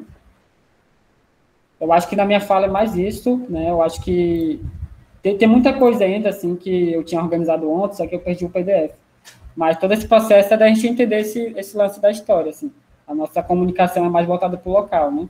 Além disso, né, eu falo na questão do SUS, né? Tem uma série chamada Na Fila do SUS. Vai ter um episódio em Fortaleza, que vai ser feito pela gente também aqui, na verdade. E vai ser produzido pela da Bombozilla, né? Assim, então, tem muitos canais aí que tá surgindo, que tá sendo elaborado para uma comunicação não só virtual, mas também local, né? Hoje em dia, a gente também tem uma questão de cineclubes, tem uma de atividade acontecendo, e existe essa inquietação de organizar tudo para comunicar, né? Então, a gente está nessa busca, assim. E o nosso principal foco é do comunicação, mas trabalhando essas outras vertentes, né? O artístico, né? A questão de direitos humanos, principalmente, e as outras questões que vai se aglomerando dentro desse processo. Aglomerando no tema e não enquanto gente. Obrigada. Eu fico super feliz e instigada também de te ouvir, além de ter milhares de ideias. Eu acho impressionante também, né? Você é muito vinculado a essa questão do local, mas também com muitas conexões, né? São esses locais, né? Tem um monte de rede de cineastas, de gente que está mobilizando também nas suas comunidades periféricas, em outras cidades. Então, eu sempre fico acompanhando tuas coisas, vejo com muito ânimo isso, né? Porque eu acho que a galera também tem você falou tentalize, né? Eu adorei muito essa palavra, porque eu acho que a turma faz uma invenção, assim, do cotidiano e das formas de comunicação muito incríveis. Inclusive, eu coloquei aqui o Instagram do Léo também. Oi? Vou citar uma questão aqui, tem uma questão do território, tem uma parte chamada Guia Jangu, né? Guia Jangu, que é quem está à frente é o Ítalo, eu acho que algumas pessoas que já chegou a conhecer ele, né? Ele que está à frente aí, que comunica um pouco sobre o que está acontecendo no bairro, né? principalmente ali na área do São Cristóvão, e é uma página que comunica muito sobre o Janguru Sul, assim, é uma galera muito mais que está à frente, né? Então, são páginas que vai surgindo, né? Não são uma única página, são várias que vão surgindo para comunicar algo, né, referente ao local, né, e principalmente trazendo essas questões das políticas públicas, né? Sem dúvida. Eu ia sugerir também que vocês deem uma conferida nas fotos do Léo, que são muito maravilhosas. Tem uma série que ele faz da lama, que eu fico sempre assim, viajando nas fotos, que são muito boas. Bom, abro aqui um pouco para ampliar a nossa roda, quem puder também trazer suas experiências, perguntas, questionamentos, enfim, comentários, fica à vontade, tá? Pode colocar dúvidas. Eu sei que tem uma turma também aqui que está participando de rádio comunitária, se quiser trazer aqui experiência, pode puxar o microfone. Quem vai?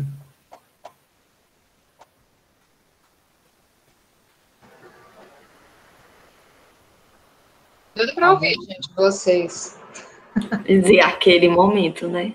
É, aquele momento. Tentalize é muito bom. E aí, povinho? Com Tantalize, inclusive, eu acho, Léo. Eu também não me lembro, mas assim, é de comentar como a gente se encontra, né, nas coisas e as pessoas que estão na mesma direção acabam se encontrando, né, e se fortalecendo juntos nessa. Eu já tive num outro debate com o Léo também, da Recide, de uma também sobre comunicação. A Raquel até disse assim, olha, a gente constantemente trabalha no mesmo campo, não é coincidência, não. É porque, né, um campo de atuação e a gente vai lá buscando, encontrando os pares. Fone Raquel Lima, você fez a pergunta aqui ou não está podendo? Multiplicando vozes, direito à comunicação. Só por parte, ela disse. Deve estar bem. Tem uma galera que fica no trabalho, aí fica assim. Ó, deixa eu ler aqui, então, a pergunta para a Raquel, e aí eu posso circular aqui para vocês, quem quiser pode responder, e outras pessoas também podem comentar. Minha pergunta, dentro do contexto neofascista que vivemos, como conciliar o discurso todos têm direito à comunicação, ao seu ponto de vista, e viver com estes que ameaçam a democracia? Eu entendi que é um pouco do limite do direito à comunicação e de liberdade de expressão, né, Raquel? Um pouco por aí?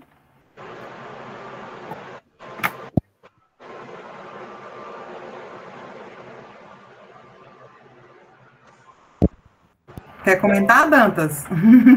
Ela já está com o microfone aberto, inclusive. Eu tinha esquecido, eu ia dizer, fala tu, Helena.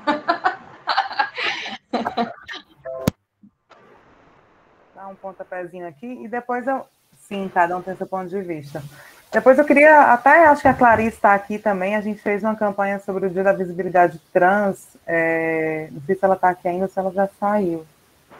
Foi super bacana também da Liga, muito nessa perspectiva de como não falar, né, nem só da violência, que é uma questão, né, um pouco isso do que o Léo trouxe também, os territórios já são muito estigmatizados e as populações também, né, então como é que essa comunicação, não é que ela vai deixar de reconhecer os problemas, mas como é que ela lança, né, olhares sobre outras dimensões, né. E também foi uma comunicação, uma campanha bacana, porque teve muito essa busca pelas vozes das pessoas, né?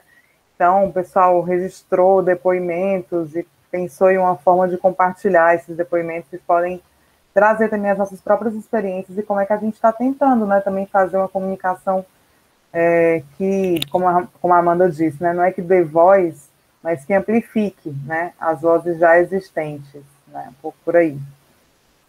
Sobre essa questão, Raquel Lima, acho que os direitos, em geral, eles não são vistos como direitos que se bastam sozinhos, né? Eles sempre devem ser vistos em relação. Acho que essa é a primeira coisa.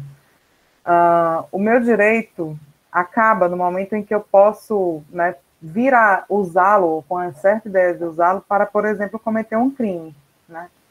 Então, assim, no caso da liberdade de expressão, vai bem por aí, né? Todos temos liberdade de expressão, mas não quer dizer que a liberdade de expressão seja um álibi para você falar qualquer coisa, né? Então, assim, a fronteira é a fronteira mesmo do direito.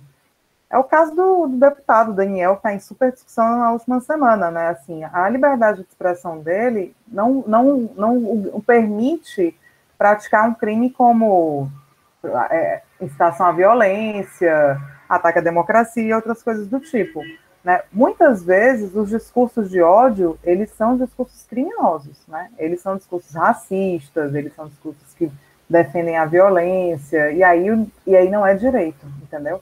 Então, acho que sempre pôr em relação, né? Imaginar que a gente tem, sim, mas também não tem só esse direito, tem os outros. E eles têm que conviver, né? E buscar essa convivência, sobretudo no caso da liberdade de expressão, é algo muito delicado, né? Sempre tem muitos questionamentos sobre isso. Até onde a liberdade de expressão vai ou não. Eu te diria que não tem uma resposta fixa, assim. Vai até aqui, você pode, porque depende muito da situação, da análise, do contexto, da fala, né? Mas acho que a indicação geral é que, né, não é direito, por exemplo, defender o nazismo. E em vários lugares isso é muito pactuado já, né? Tipo, sei lá, na Alemanha, por exemplo, já é absolutamente certo, né, de que você não pode fazer apologia ao nazismo ou dizer que o nazismo não existiu, é como aconteceu aqui na Argentina, inclusive, essa semana, né? Dizer que a ditadura argentina não existiu. Então, tem esses limites, sim, para que os direitos possam conviver harmonicamente, não ser utilizados para violar direitos.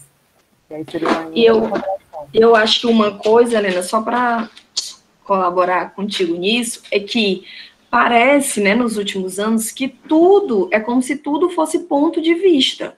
Não, essa é só minha opinião, eu só estou me expressando. Isso não é verdade, né? Isso que a Helena está falando. Discurso de ódio, racismo, apologia ao nazismo, atentar contra a vida das pessoas. Isso não é opinião, isso é crime. Então, não pode ser visto como ponto de vista, né? Como legitimado. Não, a pessoa só está falando isso, mas as palavras têm muito poder e o discurso de ódio, né? Enfim, isso tudo corrobora para que, de fato, as violências aconteçam.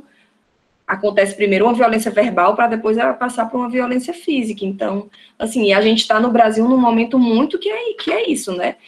Pontos de vista escatológicos, sendo que não são pontos de vista aceitos como pontos de vista. Então, tu falou isso da Alemanha, se a pessoa fizer assim, ela leva uma multa. E é sujeita à prisão, se ela fizer isso em público. Então, qualquer gesto, né, em relação ao nazismo. Então, porque no Brasil, assim, a gente está com isso bem diluído e complicado.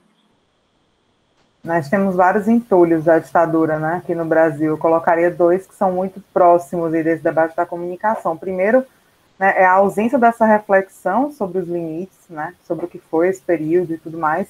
E o segundo é o próprio sistema de mídia, que é fruto da ditadura, né, se consolidou dessa forma concentrada, verticalizada, que abafa nossos sotaques, nossa diversidade, pluralidade, né, se consolidou na ditadura e até hoje está aí, né. Opa, temos mais uma pessoa. Efa Jaguaribana, que eu não lembrei agora como é teu nome, mas você se apresenta. Vocês me ouvem?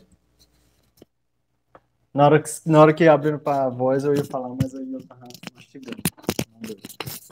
Minha gente, eu vou falar rapidamente, certo? Eu não me preparei aqui para o momento, mas eu queria fazer uma fala também, porque eu acho que foi muito, muito importante, muito incrível o que vocês compartilharam aí, Raquel, Amanda, Léo, Helena. Dá vontade da gente, assim, participar de tudo também, né?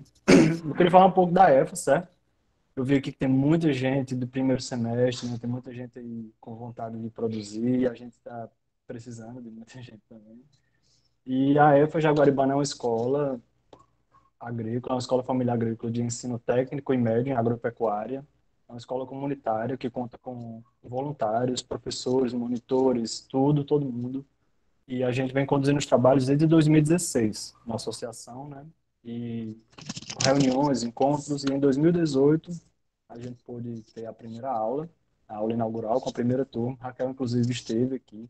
Ela fez um texto muito bonito que a gente usou no nosso site, né, sobre esse momento, sobre o lançamento, sobre a aula inaugural, né? E aí, em 2019, entrou a segunda turma. As nossas turmas se chamam Mandacaru e Asa Branca. Tem temas, né, tem nomes, as turmas. E aí, em 2020, veio a pandemia, né? Todos os desafios, todas as coisas que a gente não veio para enfrentar. acho que eu fiquei um pouquinho nervoso e passei aqui na frente de algumas coisas, certo? Mas eu vou voltar aqui em um ponto. Pode voltar, tomar uma água. Fica tranquilo, estamos numa... Isso aqui seria ótimo se fosse uma roda embaixo de um cajueiro, né? Mas estamos aqui nessa situação. Com certeza, com certeza. Eu não tenho formação na área, certo? De jornalismo, de comunicação, nem nada, mas a gente entende que todos nós somos comunicadores, né? Em níveis diferentes, em espaços diferentes, em situações diferentes. E eu já tinha alguma experiência com fotografia, com audiovisual, tinha trabalhado algum tempo na prefeitura. E aí um dia, na rua, eu estava com a camisa assim, escrito comunicação atrás, Thiago Valentim, que é o coordenador da EFA, me viu e nem me conhecia, não sabia nem quem eu era. Me chamou e aí eu já conhecia um pouco de agroecologia, já tinha ouvido falar alguma coisa. E já disse sim na mesma hora e a gente já começou a conversar e já, né, já fomos pensar em banner, cartaz, rede social, site, essa coisa toda. E aí foi onde teve o start, né, do começo, né? E com isso mais pessoas foram se aproximando, mais voluntários, né? Desde o começo a gente entende a comunicação como uma ferramenta extremamente estratégica. Não é possível vencer essa batalha das ideias sem a comunicação. Né? Então, desde o começo, qualquer coisa que a gente pegava, qualquer recurso, doação, era para produzir conteúdo voltado para a comunicação. Com isso, a gente conseguiu atingir, né? A gente conseguiu falar com o município, com o Vale, com muitas comunidades, conseguimos mobilizar mutirões para reformar o espaço onde hoje funciona a EFA Jaguaribano, né? Não é uma sede própria ainda, funciona num parque ecológico aqui próximo, mas que já temos um terreno doado para a gente construir lá. E é isso, certo? E, especificamente de comunicação, a gente acabou desenvolvendo os nossos próprios canais, né? Alguns canais nas redes sociais, alguns canais fora, para poder a gente trabalhar. E na pandemia, que não teve como, né? A gente não teve como fazer nada presencial, então a gente desenvolveu alguns novos canais, que foram um boletim, que a gente se chama Boletim Carnaúba, foi inspirado no Candeeiro, que conta histórias, né, de famílias, e o nosso boletim conta as atividades da EFA. A gente tem também o podcast Carnaúba, que ano passado a gente foi uma experiência curta, assim, muito rápida, a gente queria entender como é que funciona, queria saber como é que era essa mídia, até demos uma pausa e vamos retomar agora, pensar com mais calma, com mais pessoas, com mais tempo, né? E também uma outra ferramenta que a gente desenvolveu que foi muito importante para a gente desde o começo da pandemia, em março, foi o que a gente chama de EFA ao vivo. Toda quarta-feira a gente convida uma pessoa para tratar de um tema relacionado à educação do campo, agroecologia, convivência com o semiárido, e debate esse tema durante uma hora e meia, toda quarta-feira. Desde março até agora, a gente só parou no recesso agora de fim de ano, né? Inclusive, no próximo mês, eu não sei a data exata, mas eu passo daqui a pouco, a gente vai ter um Zé Favelo sobre comunicação, que a gente quer justamente puxar essa discussão e começar a formar uma rede de produção aqui no Vale do Jaguaribe, né? Então, eu já quero antecipar aqui o convite, certo? Convidar vocês para participar, Raquel, Amanda, Léo, Helena, e a gente poder aprofundar mais esse debate. Eu também não quero tomar mais tanto tempo, só para socializar mesmo, falar um pouco com vocês, agradecer o espaço para poder falar, né? E fica o convite, tá bom? Para que a gente possa conversar sobre comunicação nos espaços da EFA também, que são de vocês e que os espaços são todos compartilhados. Muito obrigada, Alisson. Adorei ouvir essa experiência. Você deu a senha aí do podcast. A gente também está conversando na Liga sobre fazer ou não como é que seria, né, a inclinação. E acho que todas as falas de vocês, né, trazem muito essa coisa dos vários formatos, né? Eu acho que esse é um outro ponto importante. Acho que é um desafio enorme para a comunicação hoje, né, perceber os vários públicos. Isso que a Amanda também trouxe, né? Sem imaginar que uma rede só vai responder para todo mundo, vai ter o mesmo apelo para todo mundo, né? O que o Léo coloca, né? Da necessidade de ter um impresso que circule na comunidade. Então, também são dicas para a gente ir imaginando, né? Qual é o público que a gente quer conversar e como é que a gente pode chegar até esse público criativamente, né? E aí vamos lançar a mão de uma estratégia, depois se não der certo é outra. Também acho que tem isso, né, gente? Não tem nada muito certo, assim. É assim que funciona, né? Acho que são experiências. Amanda disse aí, conheço a experiência da EFA, é super. E é mesmo, viu? Conheçam mesmo. Entrem aí no site, deixei aí, certo? O site está sempre em construção, porque, né, a gente vai construindo, mas já dá para ver bastante coisa. De lá você pode ir para as redes sociais, Facebook, Instagram, YouTube, e é isso. Muito legal. E trazendo aqui outros conceitos também, né? Já abri aqui o site, já tem Bem Viver, né? Os meninos falaram muito de convivência com semiárido, enfim, tem conceitos que não circulam também na mídia hegemônica e que ganham espaço, né? Nessa outra. Ah, Elisandro, sério? Olha o tamanho dessa pergunta aqui, se inscreve aí. Ligue seu microfone que eu tive uma reunião com você hoje. Liga aí o microfone, amor, você não está podendo falar. Escreve aqui.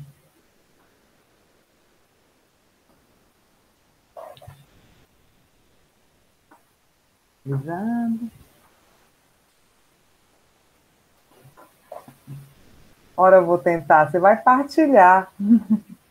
Testa aí. Tá me ouvindo? Som. Estou ouvindo. Está baixinho, mas estamos ouvindo. Vou botar esse vozeirão aí para fora que dá certo. Porque no notebook às vezes fica ruim de ouvir.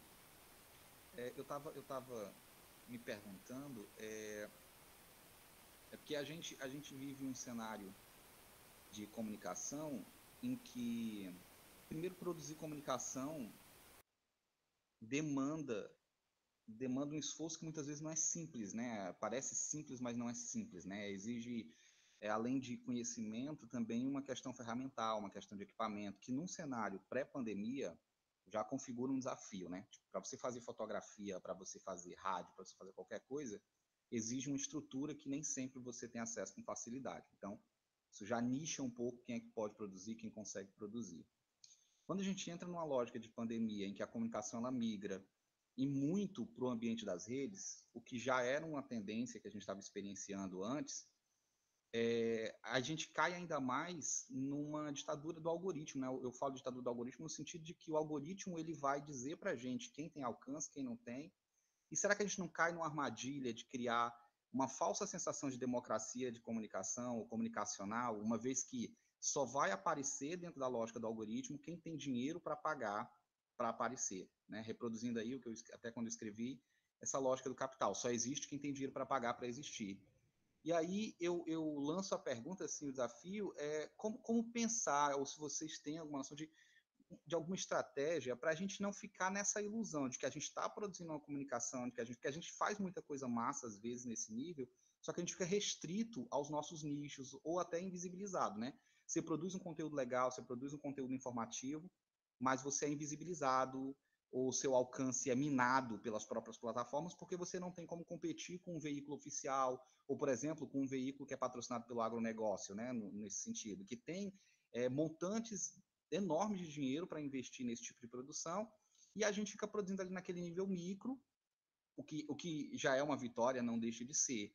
Mas num cenário tão urgente quanto, por exemplo, um cenário desse de pandemia, em que a comunicação está toda ocorrendo nesse tipo de plataforma, quais seriam, sei lá, uma estratégia ou um raciocínio que a gente poderia adotar para subverter ou para hackear essa coisa, né? Eu fico muito preocupado, às vezes, de a gente olhar sempre com esse otimismo de vamos produzir, né, com essa esperança, que é sempre bom manter a esperança, mas também sem perder de vista que a gente também pode estar caindo na utopia, né, de nossa, eu estou produzindo, eu estou fazendo, e às vezes a gente está preso dentro do nicho, a gente está vivendo uma falsa sensação de democracia comunicacional, né?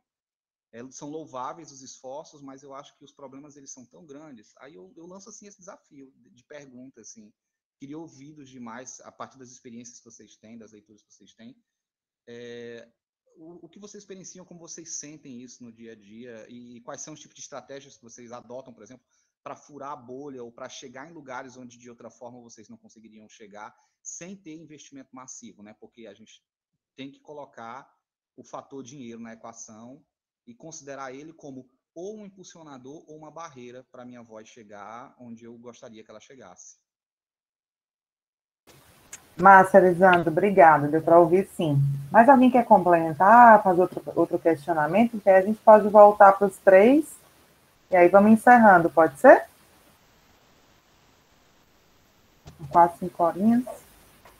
Mais alguém quer botar nem que seja aqui no chat? Dá tempo. Fiquem à vontade, eu vou passar então aqui para o Léo, e aí a gente faz ao contrário, e aí se quiserem também colocar algum comentário, alguma outra pergunta aqui ao longo das falas, as meninas vão também pegando e a gente vai ampliando, tá bom? Léo, e aí, Léo, como furar a bolha? Eu tenho percebido uma coisa, que atualmente estou estudando as questões dos streamers, né? Nós estamos numa época em que tudo é virtual, né? Estou acompanhando um processo de alguns streamers e tal, e também tenho acompanhado aquela influencer que é do interior, que eu esqueci o nome dela, que ela tem uma série, né, que tem muita questão do conteúdo, assim, eu percebo que existe mais uma questão de conteúdo do que qualidade de imagem, né? Assim como em um filme, né, se não tiver som, não tem um filme, né? Então, tipo, tem muitas essas questões, pelo que eu estou percebendo, assim. Hoje em dia eu tenho uns equipamentos razoáveis, mas foi porque antes de eu conseguir os equipamentos, alguém chegou e me emprestou, né, para conseguir chegar a um certo ponto, né, assim. Mas é muito difícil mesmo de furar uma bolha, né? Hoje eu tenho um podcast na qual a gente tenta divulgar para mesmas pessoas, mas no sentido, tipo, essa pessoa vai migrar para outra, assim, né? E como é convidado, né? Convidado normalmente chama outras pessoas para ver, né? E então eu tento não deixar tanto na bolha que eu estou, né? Existe essa questão os principais, né? Existe a bolha menor, a bolha do meio e a bolha maior, né? Que é essa que nós vivemos na questão sociopolítica, né? Ao menos nessas questões eu não sei muito o que dizer sobre isso, mas eu acho que tem muito uma questão de conteúdo. Às vezes o conteúdo pode ser um dos mais interessantes, mesmo a imagem sendo horrível, a galera consegue conquistar, se liga? Tem percebido muito isso até no próprio, no Fortaleza Ordinário, por exemplo, os caras só usam o celular, né? É que o conteúdo aqui é uma atenção, né? O modo que está pregado ali em frente, né? As questões que estão sendo pautadas, né? Mas dentro da comunicação que nós estamos falando no sentido mais territorial, né? Eu acho que temos as questões de conexão também, né? Não para furar essa bolha, que eu acho que é difícil, assim. Eu acho que até para a gente sair dela é a coisa mais difícil que existe, né?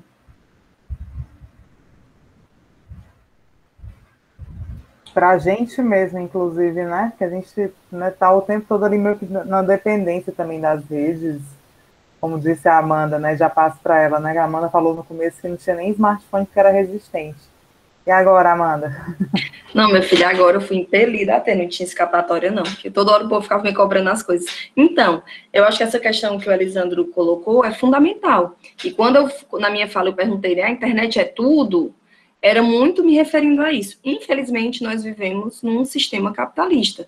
E por mais que a gente busca garantia de direitos, né? Mas sabendo que direitos plenos no sistema que a gente está, ele nunca vai ser possível. Então, assim, a gente tenta furar a bolha, assim, fazer esse caminho de resistência, mas a gente sabe que tem um limite. Agora, especificamente, por exemplo, nos exemplos que eu dei, e para mim a grande saída, na verdade, é a organização mesmo, a organização popular. É organização no bairro, é organização na comunidade, porque eu acho que se sai dessa forma, nesse projeto que eu citei no Tremembé, existia uma verba específica no projeto, era um projeto financiado, que o CETRA ganhou, financiado pela União Europeia, então a gente montou que, junto com a comunidade, né, isso foi construído com eles, montou o que foi chamado de OCA Digital, que garantia internet, garantia computador, garantia câmera fotográfica, tripé, tá? Então, isso tudo foi colocado para o projeto, como comunicação, então é um grande adianto, né? Eles receberam a formação e receberam o material. Então, quando a gente tem organizações que podem proporcionar isso, já é um grande pulo do gato. Agora, assim, desde que eu estava na universidade, assim, a gente faz esse debate. Às vezes a gente defende os meios alternativos, mas quando a gente vai procurar notícia para botar, a gente vai lá e bota do G1. Então, muitas vezes, nós mesmos não procuramos ou não fortalecemos, né, essa outra comunicação que a gente acredita. Então, tem é uma questão mesmo de furar a bolha, às vezes a nossa própria bolha, né? A nossa própria bolha, de furar isso. Mas eu acho que isso se conquista mesmo com organização, né? Fortalecendo os grupos, fortalecendo os bairros, compartilhando, entendendo que a gente é sempre um pontinho de resistência, né? Tentando furar, tentando passar por outro caminho. Eu acho que o que os Tremembé conseguiram com a experiência deles, que tem toda hora um grande empreendimento lá querendo tirar eles da terra, queimando a terra deles, outras coisas, é uma possibilidade de voz. Eu acho que é um ponto que por mais que seja pequeno, a gente não pode desistir. É o que o MST faz com as rádios, né? O MST tem rádios livres, então quando acontece coisas é visto na rádio. É uma forma, é quase uma tática de guerrilha, a comunicação popular, né? A gente quer, claro, né, uma comunicação pública também, que a gente possa falar para mais pessoas, com certeza. Infelizmente, o Brasil, em termos de legislação, está muito longe disso ainda no momento. Então, o que a gente precisa fazer é se fortalecer mesmo, é um caminho, infelizmente, não é fácil, não é curto, é longo, né? Para mim, é um caminho de organização popular mesmo, para a pauta da comunicação tá em conjunto com todas as pautas. Às vezes eu ficava pensando, quando estava na universidade, meu Deus, como é que a pessoa vai ficar pensando em comunicação se ela ainda nem comeu, se ela ainda nem não sei o quê, né?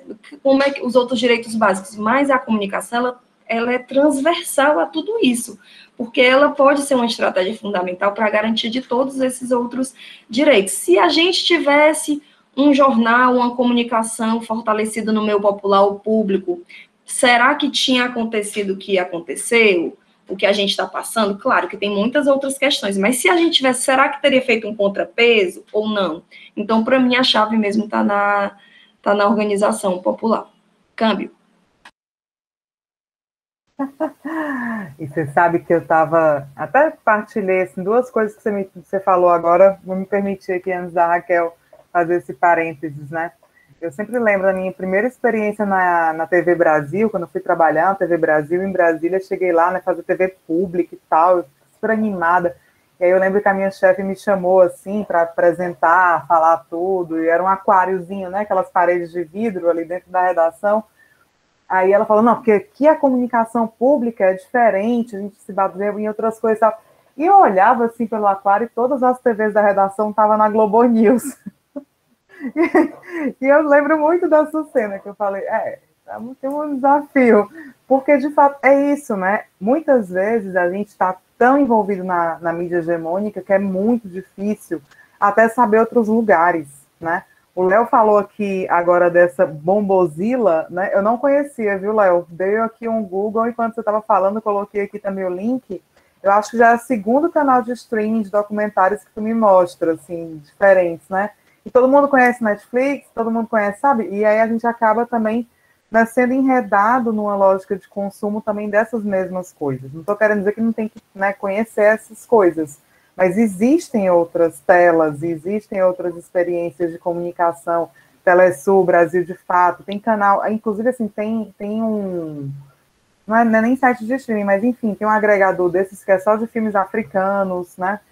Tem também um vinculado ao Ministério da Cultura, que era só sobre filmes brasileiros, né? Então, assim, tem outros canais, mas toda a lógica vai levando a gente a estar sempre acompanhando os mesmos, isso é muito redutor. Isso que você falou, né, da questão da água, da fome, de fato, assim, nós vivemos uma sociedade que ela precisa de muitas coisas. Ela precisa do muito básico, né? Como é que eu vou estar falando de direito à internet se a pessoa não tem ensinamento básico? Supostamente é uma contradição ou coisas muito diferentes, mas na verdade elas se encontram, né? Porque é a experiência que o Léo traz, que vocês também trazem, né? A comunicação ela pode servir para mobilização também, inclusive para falar da ausência desses outros direitos e para reivindicar esses outros direitos ou para saber caminhos de acessar esses outros direitos. Para finalizar, eu estava dando aula um dia e uma pessoa me ligou e falou que estava tendo, né, possibilidade de ir vacinar idosos no centro de eventos, não sei o que e tal. Eu saí da aula, fui correndo, peguei minha avó e fui levar lá e consegui vacinar. E a coisa que eu mais... E ao longo, e no caminho, e na 1 hora de fila que a gente ficou lá do lado de fora, eu estava de carro, eu pude ir na hora do almoço, tive toda uma possibilidade, né? Eu ficava o tempo todo pensando nas pessoas que não sabiam daquela informação.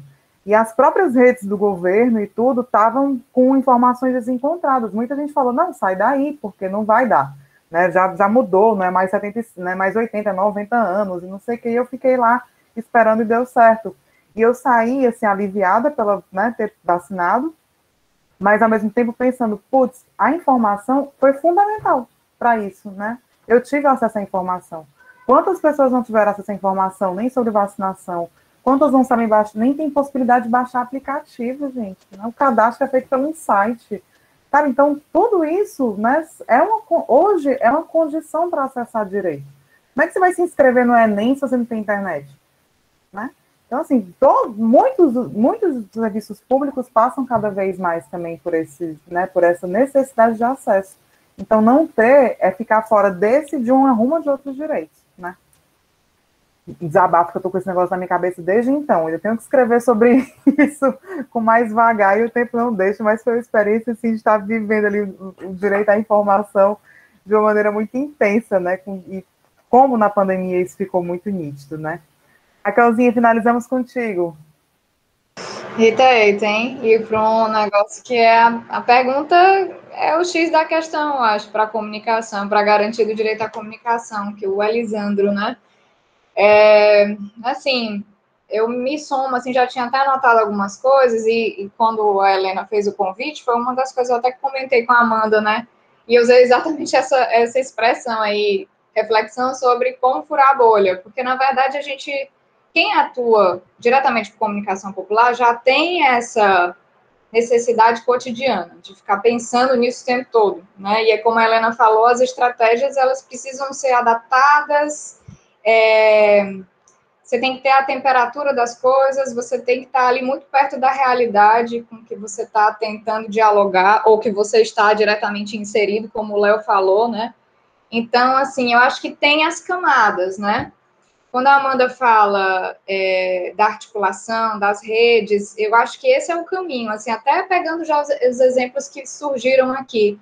Quando o Léo diz que ele está na comunidade dele, mas que começa a dialogar com outras pessoas da cidade, isso eu me incluo, porque a gente se encontrou em algum momento em atividades, quando eu era do Intervozes, que a Helena hoje faz parte, né? A gente vai criando uma rede que vai chegar em outros territórios, né? Com pessoas da América Latina, como a Amanda falou, e esses trabalhos, eles vão tendo uma potencialidade que eu acho que furar a bolha também depende disso. Acho que quando a gente tenta, assim, no plano individual, achar que a gente pode furar essa bolha, de fato, a gente se sente muito impotente. Mas a gente só pode furar bolhas se a gente for, né, é uma coletividade, a gente faz, não dá essa lógica do eu faço, ou como é muito comum para as redes sociais, se eu tenho influência, eu vou e falo, demando alguma coisa nas redes e acho, até para quem é famoso ou para quem tem influência, não significa que essa pessoa vai conseguir mudar alguma estrutura, né? Ou, enfim, porque eu estou pensando em questões pontuais, tipo, que há também essa ilusão, né, de pessoas influentes conseguirem ter mais voz, mas até que ponto, querendo chegar até que ponto a concretude naquilo, né? No que é que se desencadeia aquele tipo de influência. Então, eu acho que, primeiro, é isso de contar que isso deve ser feito em coletividade e que as redes elas vão se tecendo e podem, sim, ser de um plano muito localizado, mas elas podem chegar no mundo todo, né? Assim, é claro que nem todo mundo vai ter como criar essa rede por conta própria, mas nós somos pontos dessa rede, né? Então, se uma pessoa que está numa comunidade que não tem internet, mas tem o Léo que chega junto e tem possibilidade de se comunicar com outras pessoas e encontrar essas estratégias que às vezes a gente não enxerga ali na hora, mas que encontra exemplos, né? Então, aí eu vou trazer para um exemplo que eu dei. Por exemplo, a lei contra a pulverização aérea. Foi uma luta árdua, localizada, mas a nível estadual, que contou com apoio nacional e que teve uma repercussão. Houve uma vitória, né? Assim, e isso já foi um impacto muito grande para quem estava ali sendo atingido, né? Diretamente. Então, assim, eu sei que a sensação de impotência é muito grande. Eu também compartilho disso, porque a gente está, assim, meio que sendo devorado, né? A sensação é essa, de tanta coisa difícil que acontece, e com isso, né, de você saber que a exclusão aumenta, que aí vem a pandemia para complicar, para agravar tudo que a gente já vive, e que isso dos serviços públicos cada vez mais digitalizados, demandando que a gente tenha, de fato, um smartphone, que tenha internet, que a gente saiba mexer, né? Então, assim, a gente são várias frentes. A Amanda citou uma coisa já que eu também tinha colocado, que era isso. As organizações sociais, elas têm esse papel, assim, de conseguir ofertar uma estrutura, às vezes, mas consegue ofertar estrutura e formação, né? A gente está precisando das duas coisas, de estrutura para fazer, mas de formação. Eu acho que quanto mais esses debates forem acontecendo, e eu acho que dentro do curso de comunicação, né, não é mais o curso de comunicação, né, como era na época que eu e a Amanda nos formamos, mas na publicidade, no jornalismo, em todas as outras áreas, porque a comunicação, né, é esse campo interdisciplinar, a gente precisa, assim, cada um, no plano individual, é que a gente possa levar esse debate e sempre estar muito atento. É isso, a Helena se tocou de uma ausência, de uma falha gigante no processo de vacinação. E aí, o que eu posso fazer? Eu vou me comunicar, vou cobrar de algum lugar, eu vou tentar me somar com outras pessoas. Então, é uma cadeia mesmo, né, de eventos. Sim, eu não consigo dar uma resposta, eu acho que eu tentei dar várias, porque eu acho que elas têm que agir enfim, conexão para a gente ir furar essa bolha, né? E pensando nisso, sempre em coletivo. Perfeito. Amanda, Raquel, Léo, fico muito feliz de escutar vocês, de rever, ainda que à distância, né? Tem essa coisa da gente não estar se encontrando há tanto tempo, acho que está todo mundo com saudade, né, dessa possibilidade. Mas fiquei muito feliz e instigada. Sei que a turma também daqui a pouco vai estar fritando aqui no nosso WhatsApp da Liga, com ideias para a gente seguir esse diálogo. Agradeço muito quem participou, todo mundo que veio, pude acompanhar, e que a gente saia daqui fervilhando, né, imaginando outros possíveis também na comunicação.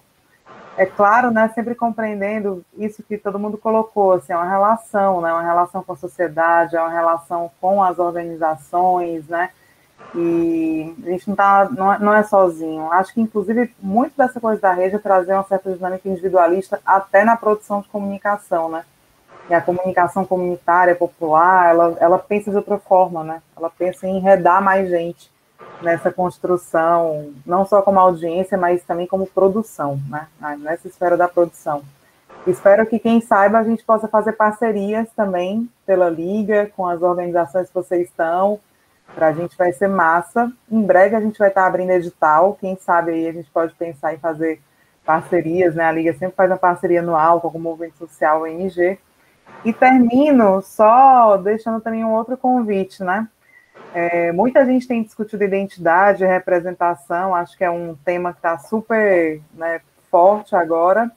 Já te passo, Léo. E a gente, na segunda-feira que vem, às 9h, a gente vai fazer uma aula aberta da disciplina de Teorias 2 com a Helena Vieira, sobre identidade e diferença. Então, certamente hoje muita gente vai falar de BBB, né? Então, espero que a gente volte para falar sobre essas questões também, a partir do debate que a Helena vai trazer. É aberto, possivelmente não vou divulgar o link para não acontecer que nem hoje, mas a gente vai se encontrando aí nos zaps e eu mando para vocês, então, o link. Léo. Só para aproveitar, galera, eu faço parte de um podcast, né, que é a Mitocôndria, e a gente está com uma série chamada Memória de Imigrantes, né, que a gente está conhecendo outras histórias aí e tal. Caso vocês tiverem interesse em conhecer também, né, migrar, né, a partir do outro, né, tá feito o convite. Migrar a partir do outro, que lindo. Sonhar com os outros. Um beijo, gente. Boa tarde. Obrigada pelo tempo de vocês também, pelas experiências partilhadas. Até a próxima. Obrigada, Helena. Beijo, pessoal. Estamos aqui. Tchau, tchau. Beijo, foi tudo. Bom ouvir vocês.